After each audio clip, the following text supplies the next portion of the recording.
Hello, dear people. Good evening. It's Wednesday. It's our hunger night. At ngayon pong araw na ito, we are starting with a new series on prayer. At excited ako dito na matuto tayo at learn from the Word what the Bible has to say about prayer. Pero syempre, bago yon, we need to start with prayer. Let's pray. Lord, salamat po sa inyo once again for this time that we can all come together and be in your presence. Lord, Holy Spirit, again, we're asking, inspire me, inspire my brothers and my sisters. Lord, magkaroon uli kami ng time with you. Salamat po. In Jesus' name, Amen. Amen. So, here goes. Ito po ang ating unang-una na message on prayer. And for tonight, our topic is the blessings of praying. Napakarami pong blessings na matatanggap natin from prayer. Nako, syempre, hundreds yung dami ng mga blessings that we can get whenever we pray to God. Pero for tonight, titingnan po natin yung life ni Jesus. Of course, there is no better model when it comes to praying. Si Jesus po is the greatest intercessor. He is the greatest prayer, no? At from the Gospel of Luke, chapter 5, titingin po tayo sa isang part ng buhay ni Jesus wherein we can see that He is praying. So, let's begin. Luke 5, starting in verse 15. Ito po ang sabi. Yet the news about Him, about Jesus, spread all the more so that crowds of people came to hear Him and to be healed of their sicknesses. But Jesus often withdrew to lonely places and prayed. There you go. Si Jesus often withdrew to lonely places and prayed. Everybody say prayed. Yan, sulat natin yan sa comment section. Jesus often, nandun po yung highlight ha. He often withdrew to lonely places and prayed. Now, verse 17. One day, Jesus was teaching, and Pharisees and teachers of the law were sitting there. They had come from every village of Galilee and from Judea and Jerusalem, and the power of the Lord was with Jesus to heal the sick. Some men came carrying a paralyzed man on a mat and tried to take him into the house to lay him before Jesus. When they could not find a way to do this because of the crowd, they went up on the roof and lowered him on his mat through the tiles into the middle of the crowd right in front of Jesus. When Jesus saw their faith, he said, "Friend, your sins are forgiven." The Pharisees and the teachers of the law began thinking to themselves, "Who is this fellow who speaks blasphemy? Who can forgive sins but God alone?" Jump po tayo. Punta po tayo sa verse 24. Sabi ni Jesus, "But I want you to know that the Son of Man has authority on earth to forgive sins." So he said to the paralyzed man, "I tell you, get up, take your mat, and go home." So, ito pong part ng buhay ni Jesus na ito, it says here that Jesus would often go to lonely places where he could pray, no? Importante ang prayer sa buhay ni Jesus. Bakit? Ito po yan. Mapapansin ninyo that when Jesus prayed, it says here that after the prayer, wonderful things started to happen. At ito ang gusto kong paniwalaan.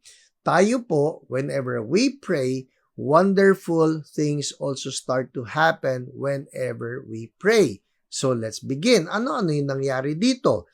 Una, yung sinabi rito sa verse 17, that after Jesus prayed, it says here, si Jesus daw was teaching and Pharisees and teachers of the law were sitting there. They had come from every village of Galilee and from Judea and Jerusalem. Eto na.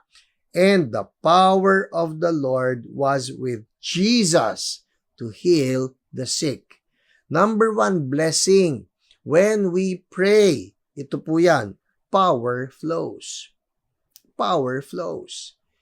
Ito pong verse 17 na kung saan sinabi that the power of the Lord was with Jesus to heal the sick, hindi natin ito pwedeng i-disconnect doon sa verse 15 at sa verse 16 kung saan sinabi that Jesus would often withdraw to lonely places and prayed. It was because Jesus would spend time in prayer, and that explains why the power of the Lord was with Jesus to heal the sick. Yun eh. Sino po sa inyo gusto ninyo yung power ni Lord nagfo-flow sa buhay ninyo? Sabihin ninyo dyan sa comment, me. Diba? Tayong lahat, dito po sa Church So Blessed, we emphasize this, we believe in healing, we believe in deliverance, we believe in signs and wonders. Well, ito po yan. We cannot expect that there be healing, we cannot expect that there be miracles, signs and wonders if we are lacking in prayer. Si Jesus was praying, that's why power was flowing in His life. Tingnan pa po ninyo ito, ibang mga parts ng life ni Jesus in Luke chapter 6 verse 12. It says here, tingnan nyo one of those days, Jesus went out to a mountainside to pray. Mahilig siya sa ganun eh. He often withdrew to lonely places. He would go to the mountainside. Talaga, Lord, kailangan ko na magkaroon ako ng alone time with you. Yung hindi ka ba distracted? Yung po ang problema natin ngayon eh. Ako, problema ko ito, yung distracted. Maraming distractions. Si Jesus, alam niya kung paanong kontrahin itong distractions. What does He do? He goes to lonely places. He goes to the mountainside. Kung kayo nadidistract, umalis kayo dyan sa inyong bahay, maglakad kayo, magpray kayo. That's what Jesus did. He would go to the mountains, He would go to lonely places, just be alone with God. Hindi naman kinakailangan magre-retreat ay makapuntang ng Tagaytay o makapunta nga ng prayer mountain. Hindi naman kinakailangan ganon. If you can spend 30 minutes just being alone with God, that's a lot of help already.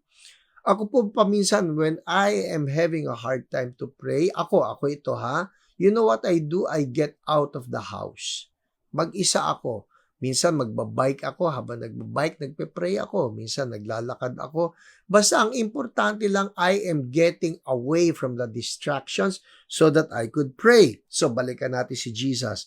Sabi rito, one of those days, Jesus went out to a mountainside to pray and spent the night praying to God. So he spent the night praying to God.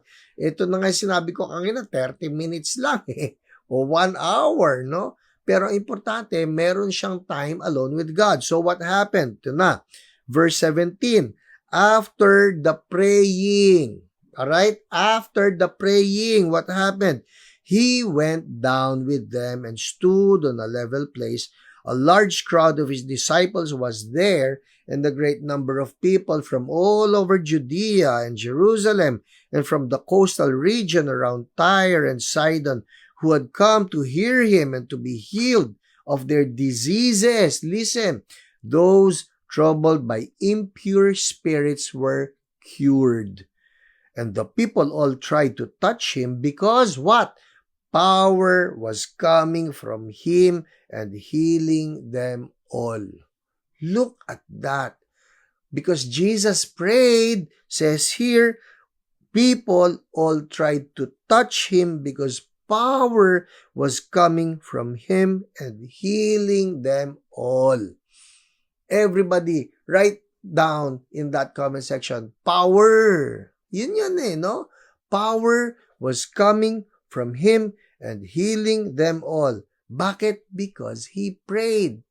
Oh Lord, we admit, Lord, kulang kami ng power, kulang kami ng glory ninyo na nagpo-flow sa amin, and because we lack prayer. That's it. Si Jesus, He prayed, and so power was flowing in His life. Understand, Jesus lived a life of prayer. In Matthew 14:23, tingnan nyo sabi rito, after he had dismissed the crowd, he went up on the mountainside by himself to pray. Ayun So, he was always praying. Luke 3:21, sabi rito, when all the people were being baptized, Jesus was baptized too, and as he was praying, heaven was opened. Yun na naman, praying. Hebrews 5:7-8, during the days of Jesus' life on earth, he offered up prayers and petitions with fervent cries and tears to the one who could save him from death, and he was heard because of his reverent submission. Prayerful si Jesus. Pwede ba sabihin natin dyan sa comment section, Lord, help me to pray. Amen? Why? Because when we pray, power flows. Ayaw natin na maging powerless ang ating walk with the Lord. So we need to pray. Dito maganda siguro magkaroon tayong deep searching sa puso natin. Lord, may power ba nagfo-flow sa buhay ko? When was the last time that you just know power flowed in your life? Power flowed from you. Gusto ni Lord lahat tayo nagfo-flow sa power. Hindi po pwede na ang church life at ang Christian life is all about performance. Perform lang tayo. Alam mo yon, perform without power. Ano yung sabi dyan? That we have a form of godliness but denying the power. Ayaw ni Lord yon. So what do? We need to pray. Amen? Alright, number 2. Ano pa nangyari kay Jesus? Because he was praying. Verse 19. Ang sabi rito, verse 18 sa Luke chapter 5. Some men carrying a paralyzed man on a mat and tried to take him into the house to lay him before Jesus. Verse 19. When they could not find a way to do this because of the crowd. Everybody say crowd. Sulat nyo dyan, crowd. They went up on the roof and lowered him on his mat through the tiles into the middle of the crowd right in front of Jesus.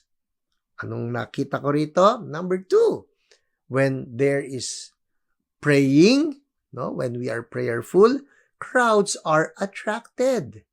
Yun. Lahat to bunga ito ng pagpipray ni Jesus. Because Jesus spent time in prayer, power flowed. Ito pa, because Jesus spent time in prayer, crowds were attracted to Him. There's something about praying, that people will just recognize there's something about that man. There's something about Jesus. Ito po ang isang bagay na natutunan ko, reading through the revivalists. Kunyari, mga buhay nila John Wesley, buhay nila Charles Wesley, buhay nila Charles Finney. These are all revivalists, alright? Buhay nila Jonathan Edwards. Ito po yan. They were all prayerful people. Kaya nga ako kapag ka nagbabasa ng mga buhay ng mga spiritual giants na ito, in my heart, sabi, Lord, gusto ko rin maging prayerful ako. At ito po yan. Because they were prayerful, people recognized that the glory of God rested upon them. Wala pa sila ito yung mga promotions ng kanilang mga gawain, but people will really just go to them. Pinupuntahan sila Crowds were attracted to them. Why so? Because there is something about prayer that people actually recognize. Hindi nila alam yan kung bakit, siguro prayerful yung taong ito. Hindi. But there's something about Jesus that attracted people to Him. And unknown to them, ang key was prayer. Crowds gathered to His meetings because He was a prayerful person. May natutunan po ako about Charles Finney. Alam naman natin si Charles Finney. Hindi po yung anak ko, okay? Yung yung Charles Finney na original. Si Charles Finney, he will have powerful meetings, powerful revival meetings.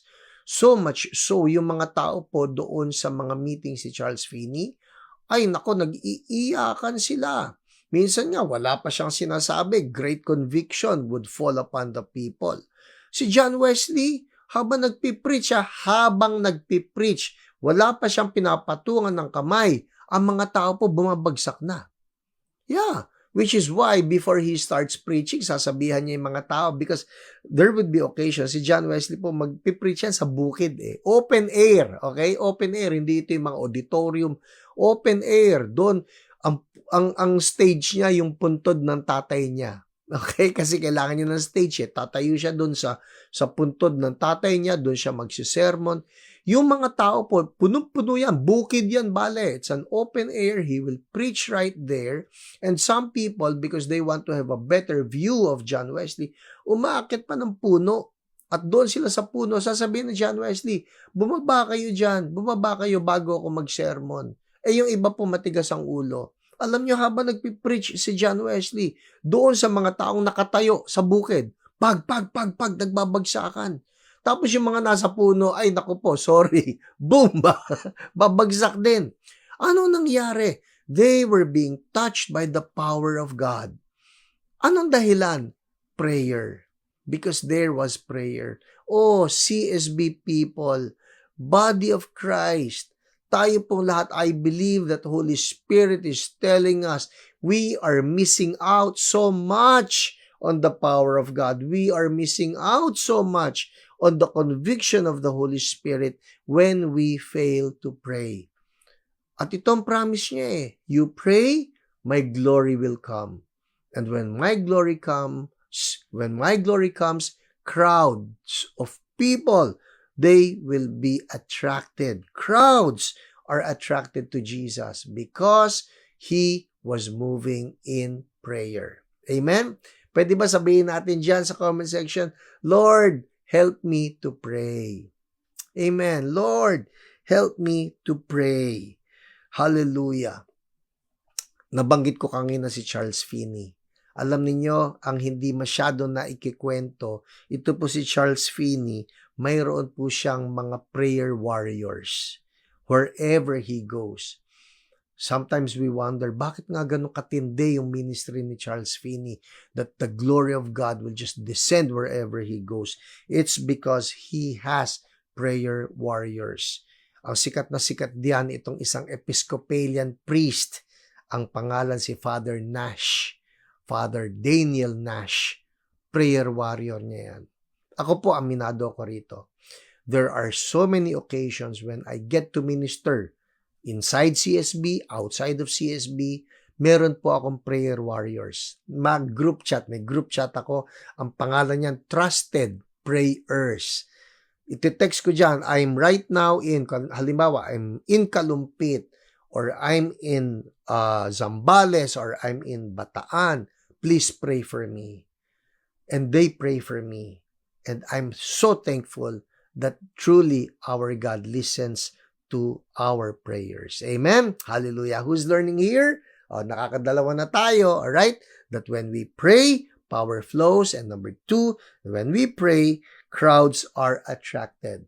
I must say, we need more of the glory of God in our midst so that more people, more of these crowds will just come and get to behold the beauty of our Lord Jesus. Amen? Let's move on. Pangatlo, ito na yung nangyari. So, nagpe-pray si Jesus, nag-flow yung power, dumating ang mga tao, at Lord, gawin niyo ito hindi lang sa CSB Mother Church, gawin niyo sa lahat ng CSB, gawin niyo sa buong body of Christ, that people will truly be attracted to you. Ito na nangyari, verse 21. The Pharisees and the teachers of the law began thinking to themselves, who is this fellow who speaks blasphemy? Who can forgive sins but God alone? Kasi naalala nyo, yung lumpo, sa halip na sabihan ni Jesus na, sige, tumayo ka, bumangon ka, okay ka na. Sabi niya, pinatawad na yung mga kasalanan mo. So, itong mga religious people, the Pharisees, nagsimula ng kumontra kay Jesus. Verse 22, Jesus knew what they were thinking and asked, why are you thinking these things in your hearts? Which is easier to say, your sins are forgiven, or to say, get up and walk? But I want you to know that the Son of Man has authority on earth to forgive sins.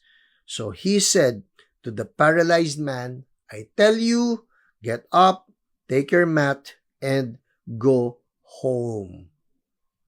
Ano ang nangyari? Pangatlo, problems are solved. May crisis. Ano yung crisis? Mayroon pong mga religious people na ina-accuse nila si Jesus of blasphemy. Mayroong problema. There was opposition against Jesus. Ito ang tanong ko sa atin. Sino sa inyo nagkaroon na ng problema? Tayong lahat, hindi ba? Nagkaroon ng crisis na pinagdaraanan. Si Jesus, maraming ganon. Religious people hated him. Demons hated him. Even one of his disciples turned against him. Pero ano ang ginagawa ni Jesus? He prayed. He prayed. Ang solusyon ni Jesus sa problema, mag-pray. Tayo dapat yun din ang maging solusyon natin sa problema no? Kung minsan pagka nagka-problema tayo, agad-agad, naku, kung ano-ano yung solusyon natin naiisip. But Jesus prayed. Be it for the big things or the small things, we need to pray. We need to pray so that solutions will be given. We need to pray so that provisions will come. We need to pray so that healing takes place. We need to pray so that deliverance will break out. We need to pray. Pagka may problema, we need to pray. Ako po, aminado ko rito. Minsan hindi prayer ang first solution ko. Ewan ko sa inyo. But we need to learn from the life of Jesus. Kay Jesus, may problema, He prays. Father, guide me. Father, help me. Tayo rin dapat ganon. Lord, guide me. Lord, help me. Lord, heal me. Lord, strengthen me. Lord, provide for us. In the name of Jesus, we ask. Why? Because when we pray, problems are solved. Dito yung problema nung pag-criticize ng mga Pharisees na, huy, bakit ganyan? Ba't nagfo-forgive si Jesus? Sabi ni Jesus, ay ganito na lang. Ano ba mas madaling sabihin? You're forgiven or you're healed? Kasi pareho yan, kaya ko Saan nakuha ni Jesus yung wisdom na yan? Because He prayed. Meron pong isa na spiritual giant. I call them spiritual giants, pero sa totoo lang, sila po, they are such normal, ordinary people as far as they are concerned. Pero pag nakita nyo talaga yung kanilang prayer life, masasabi nyo, ibang klase ito. I'm referring to George Mueller. Sino si George Mueller? Si George Mueller po, he's a Christian missionary, evangelist, and coordinator of orphanages in England. Alright? Marami siyang mga orphanages at ito po yan. He, let me read this to you, through his faith and prayers and without asking for money, he had the privilege of caring for over, listen, 120,000 orphan children. Ganong karami yung kanyang inaalagaan.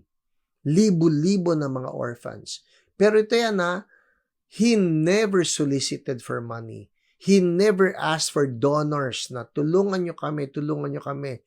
Donations just come. Papaano? He prayed.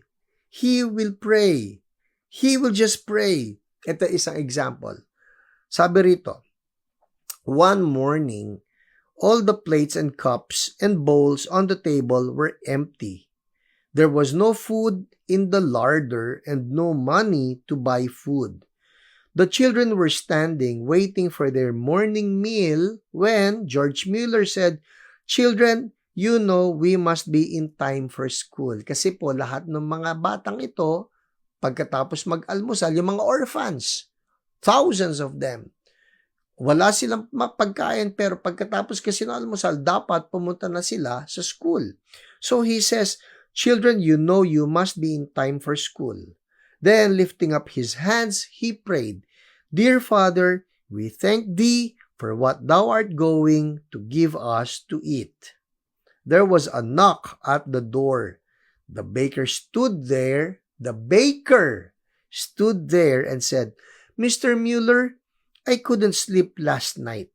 Somehow I felt you didn't have bread for breakfast, and the Lord wanted me to send you some. So I got up at 2 a.m. and baked some fresh bread and have brought it. In short, nagkaroon ng tinapay lahat ng bata. Mr. Mueller thanked the baker, and no sooner had he left when there was a second knock at the door. It was the milkman. He announced that his milk cart had broken down right in front of the orphanage. And he would like to give the children his cans of fresh milk so he could empty his wagon and repair it. Ito po yung mga panahon, wala pa yung mga kotse, wala yung mga truck na nagde-deliver ng mga pagkain. Ito, nakasakay ito sa isang wagon. Ibig sabihin, hinihila ito ng mga kabayo at sakay-sakay itong maraming gatas. Mapapanis lang ito pagka hindi niya pinamigay. So, sabi niya, pwede ba kuhanin niyo para ma-repair ko na yung gulong na nasira? Imagine that. Those are all answers to prayers because George Mueller was praying. Lahat po ng problema ay nalulutas through prayers. Amen? So, those are the blessings of prayer for tonight na napag-aralan natin. Power flows, the crowds are attracted because of the glory of God that manifests through prayer, and then the problems are solved. Anong kinakaharap natin ngayon? We need to pray. Amen? So, let us pray. At mamaya po may prayer time din tayo. Panginoon, salamat po for the blessing and the privilege that you have given to us so that we can pray. Lord, Holy Spirit, teach us to pray some more as your sons and daughters. Patawarin niyo kami kung hindi namin ginagamit yung privilege na ito to pray. Lord, I pray for every one of us. Help us to be more prayerful. In Jesus' name, amen. Amen.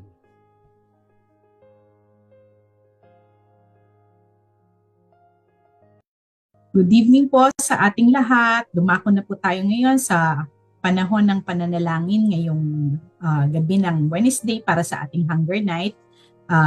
I have 3 prayer items here. Prayer for CSB, prayer for the Philippines, and prayer for the yung mga recent world events na nagaganap.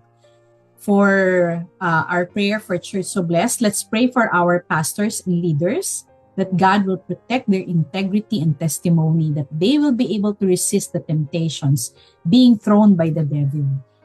Hindi po talaga tayo mai-immune no, sa mga temptations, pero ang importante ay ang protection sa atin ng Panginoon, that we will just continue to be covered by His blood, so that we will be able to resist the devil and he will flee from us. And let's pray for our church lot and building. I know that the Lord wants to give us our own place. Kaya ang panalangin po natin ay ang ating readiness to receive such a great blessing from the Lord, that we will be prepared to steward well what God is going to provide us. Kasi ang promise naman ni Lord sa Matthew 25:19 is that those who use well what they are given, even more will be given, and they will have an abundance. So let's pray po for Church So Blessed. Father, thank you for giving us, Lord God, our church. Salamat sa aming mga pastor, sa aming mga leaders, Lord God, that you have personally handpicked, Lord God, to serve you, Lord God, and to serve your people. Father, mahirap po ang mag-minister, Panginoon. Talagang target, Panginoon, ang aming mga pastor, ang aming mga leaders, Lord God, target ng demonyo, Panginoon, para sila ipabagsakin. Dahil pagka sila bumagsak, Lord God, babagsak ang church, Lord God. And ang pinakamalungkot sa lahat, ikaw pa, Panginoon, ang mapupulaan. Lord, far be it from us, Lord God, that any one of our pastor, our church leaders, Lord God, will fall into sin and bring shame to your name, Lord God. Far be it from us, Lord God, that our testimonies will be tainted at masasabihan na ganyan ba ang Kristiyano. Kaya, Panginoon, ang panalangin namin sa inyo, ang paninikluhod namin sa inyo, ay kasihan mo ng iyong banal na espiritu ang lahat ng aming mga pastor, ang lahat ng aming mga leaders, Lord God, so that, Lord, we will watch over, Lord God, our lives, Panginoon, at puprotektahan namin ang iyong pangalan. And Lord, not by our own might or strength, Lord God, but by you, Holy Spirit. Lord, will you just surround and hover, Lord God, all of our pastors, Lord God, our leaders, protect their thought life, Lord God, protect, Lord God, yung kanilang mga ginagawa, Lord God, protect, Lord God, the relationships that they are exposed to, Lord God, protect every decisions, Lord God, that they are making, Lord God, protect, Lord God, all of their habits, Lord God, that everything, Lord God, will just be submitted unto you so that, Lord, hindi makakalusot ang demonyo, Panginoon, sa aming kalagitnaan. And Father, we also thank you, Lord God, for what's up ahead, Lord God, for the great blessing, Lord God, that you have intended for Church So Blessed, for our own church lot and building. Lord, salamat po, Panginoon, dahil ikaw ang may hawak ng blueprint, Panginoon, at ikaw ang mag-orchestrate ng lahat, Panginoon, so that everything will just fall into its proper place. And so, God, we ask, Lord God, that you will equip us, Lord God, prepare us, Lord God, for the great blessings that you are about to pour, Lord God, the church, Lord God, that we will have the integrity of heart and skillful hands, Lord God, to really steward well, Panginoon, lahat ng mga ibibigay mo, Lord God. I-ready mo, i-prepare mo, Panginoon, ang lahat ng aming gagamitin, lahat ng mga tao na dapat tumulong, Lord God, lahat ng mga tao na dapat ay mag-unite, Lord God, to put up, Lord God, this project, Lord God, of church building, Lord God, and talagang maging maayos lamang, Panginoon, ang lahat, Lord God, lahat, maski mga government na mga requirements, Lord God, very challenging yan, Panginoon. Lord, yung mga arkitekto na gagamitin mo, yung contractor, Lord God, na ipapadala mo, Lord, let everything just fall into their proper place, Lord God. We ask, Lord God, for divine connections, Lord God. Lord, let it be your project, Lord God, not ours, Lord God, but yours, Lord God. Thank you, Father, in Jesus' name. Amen and amen. Ngayon po, panalangin po natin ang ating bansa, no? Hindi ko po alam kung nabalitaan ninyo yung recent na eruption ng Mount Canlaon last February 26. At hindi lang po ang Mount Canlaon ang very active ngayon na volcano, no? Patuloy rin po ang unrest ng Mayon Volcano, ng Taal Volcano. Panalangin lang po natin na lahat ng mga bulkan natin dito sa Pilipinas, lahat ng mountains, Lord, ay maging source of life at hindi death, no? Sabi sa Psalm 46:1-3, God is our refuge and strength, an ever-present help in trouble. Therefore, we will not fear. Though the earth give way and the mountains fall into the heart of the sea, though its waters roar and foam, and the mountains quake with their surging. So,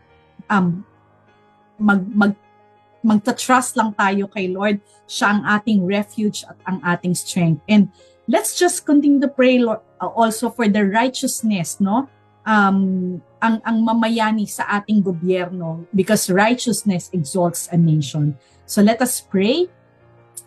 Father, we just give to you, Lord God, yung mga kapatid namin na nasa near Mount Canlaon, Lord God, sa Negros, Lord God, yung mga naapektuhan, Lord God, na mabarangay, Panginoon. Lord, ikaw, Panginoon, ang mag-shield sa kanila, Lord God. We ask, Lord God, that you will allow them, Lord God, to be able to recover fast and maging mabilis, Panginoon, ang pagtahimik ng bulkan, Panginoon, so that, Lord, maging back to normal muli ang communities doon. And Father, will you just quiet, Lord God, our volcanoes, Lord God. Yung tama lang po na pagbuga na kakailanganin, yung hindi magkukos ng devastation, yung hindi po magkukos ng death or ng economic instability, Lord God, dun sa mga karatig na lugar. Hindi magkukos ng pollution, hindi magkukos, Panginoon, ng damage, Lord God, sa lugar, Panginoon. But Lord, we we continue to prophesy, Lord God, na yung surrounding areas, Lord God, will be fertile lands, Lord God. Alam po namin, Panginoon, na kung saan mayroong mga volcanoes, no, mas matataba ang mga lupa doon. Lord, yun po ang pinapanalangin lamang namin, Panginoon, na ikaw ang magprotekta, Lord God, ng mga karatig bayan, Lord God, yung mga bayan na sasakupan, Lord God, kung saan malapit, Lord God, ang mga bulkan na ito. And Father, just continue to shield them, Lord God, and let the blood of Jesus just protect them and shield them in Jesus' name. And Father, we also ask, Lord God, for your breath, Lord God, sa aming gobyerno, Lord God. Lord, matagal na po naming iniiyak, Lord God, yung righteousness, Lord God, sa aming gobyerno, sa aming leadership, Panginoon.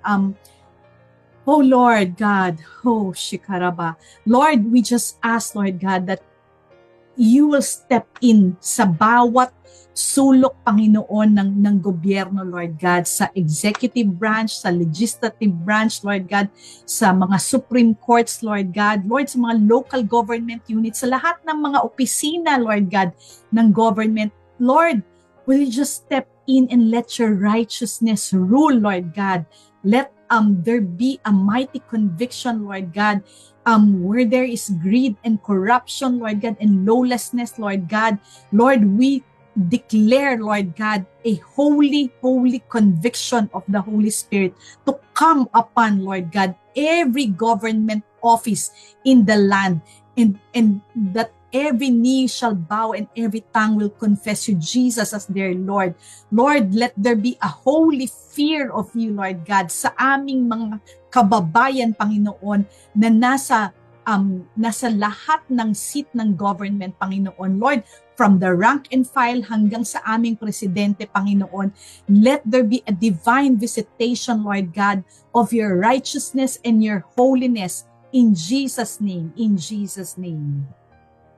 And now let's pray po para sa ating mga world events. I'm sure marami sa atin nakakabalita sa mga recent events sa Iran. Ang daming mga mababasa, mapapanood natin sa Facebook, sa YouTube, no?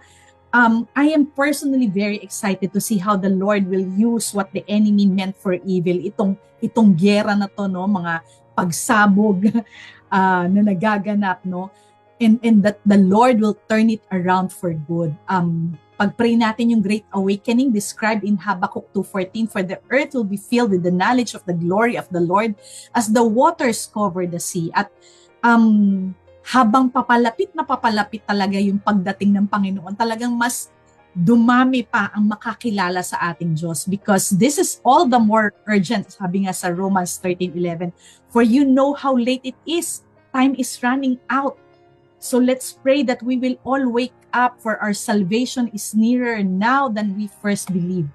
Marami pa ang matouch ng Panginoon, marami pa ang magkaroon ng conviction, habang yung hindi fear ang mag-rule sa atin, kundi yung eagerness to just welcome our Lord, at maging conscious tayong lahat na talagang kailangan ay kumapit tayo sa ating Panginoon. Kailangan higit sa lahat ngayon ang panahon talagang ipagkalat natin, ipagsabi natin ang lordship ni Christ, at yun lang talaga ang kakailanganin natin in this life.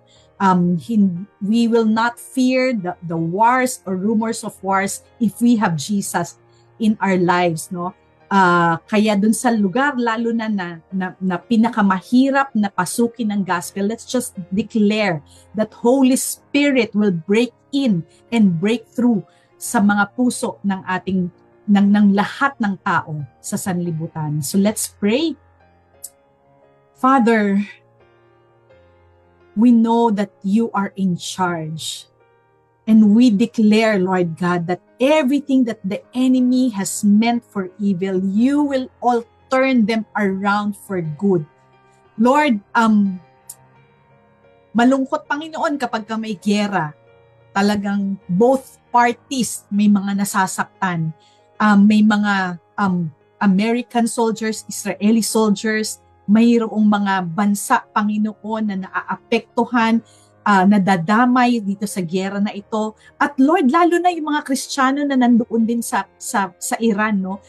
Ang daming apektado nito. Pero Panginoon, naniniwala kami, Panginoon, that because you are in charge, you will see to it, Lord God, that no blood sacrificed by the martyrs, Lord God, will be futile, Panginoon. Lahat ng ito, Panginoon, will cause a great awakening, Lord God, that every blood that has been dropped by a martyr, Lord God, will bring about salvation, Lord God, because, Lord, the blood of the martyrs speaks, Lord God, an appeal to your lordship to come, Lord God, to come to pass.